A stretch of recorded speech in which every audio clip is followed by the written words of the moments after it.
ઉનાના વાંસોજ ગામે સરકારી પ્રાથમિક શાળામાં પ્રાર્થના સમયે શાળાના છતમાંથી પોપડા પડતા નીચે બેઠેલા બાળકોને ઇજાઓ થઈ હતી, ત્યારે સ્થાનિક વાલીઓએ શાળાના શિક્ષક સામે હોબાળો મચાવ્યો હતો. તેમજ આ બનાવથી દોડધામ મચી ગઈ હતી. ઇજાગ્રસ્ત વિદ્યાર્થીઓને 108માં ઉના સારવાર માટે ખસેડાયા હતા. આ દુર્ઘટનાની વાલીઓમાં ભારે ચિંતા વ્યાપી ગઈ હતી. સદનસીબે કોઈ વિદ્યાર્થીને ગંભીર ઇજા થઈ ન હતી. ઉના સારવાર બાદ વિદ્યાર્થીઓને ડિસ્ચાર્જ કરાયા હતા.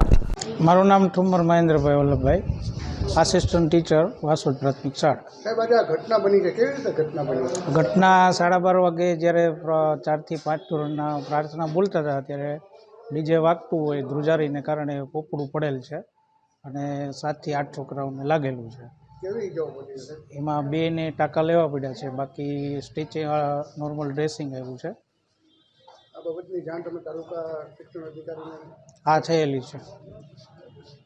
સરસ્વતી ચોકી સોમનાથના નજીકના વાસુદ ગામે પ્રાથમિક શાળામાં એક ઘટના ઘટી છે. એ ઘટના શું હતી અને આગામી આપના દ્વારા શું સૂચનો કરવામાં આવ્યા છે? આજે બપોરે ઉનાના વાસોદ ખાતે પ્રાથમિક શાળામાં બાળકોની જ્યારે પ્રાર્થના ચાલતી હતી ત્યારે ઓસરીમાં છતમાં ભાગમાંથી પોપડા ખરતા 7 બાળકોને ઈજા થઈ. તેમાં 4 બાળકોને માથામાં ટાંકા પડાવેલ છે, પરંતુ તમામના સીટી સ્કેન કરાવેલ છે અને નોર્મલ છે.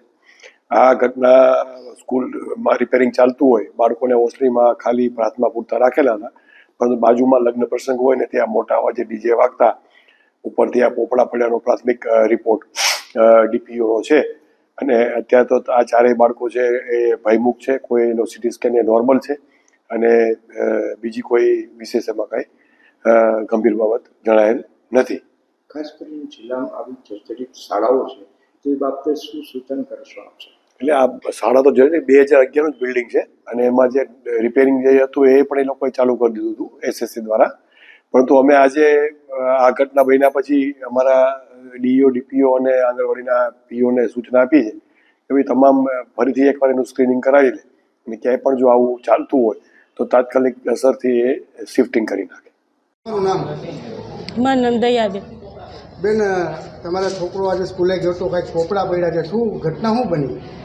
એ છોકરા પ્રાર્થનામાં બેહ્યા હતા ને ઉપરથી પોપડો પડ્યો, ડીજે બાજુ વગડતા હતા ને તે પડ્યો. કેવું લાગ્યું છે બેન? મેં જ જોયું હતું. ને તમારી માંગણી શું છે બેન? છોકરાને લાગ્યું છે, છોકરા સ્કૂલે ગયા હતા, અમારા દીકરાને સારું થઈ જવું જોઈએ, બસ બીજું મારે કંઈ ન જોઈએ. બેટા સિદ્ધાંશ કેટલામું ધોરણ ભણે? 5મું. શું બન્યું તમારી સ્કૂલમાં છે? અમે છે ને પ્રાર્થના બોલતા હતા ને ત્યાં વસ્તુ એક ના આવે હા. તે માથે પડી. કેટલા જણાને લાગ્યું બેટા? મને ઓલાને નાના ભાઈને નર્સને હા, કેમ પડવાનું કારણ શું? કેમ ભણેલું? ડીજે વગરતું હતું ને હા. એ છે ને તે થપ્પડ આવ્યો ને તે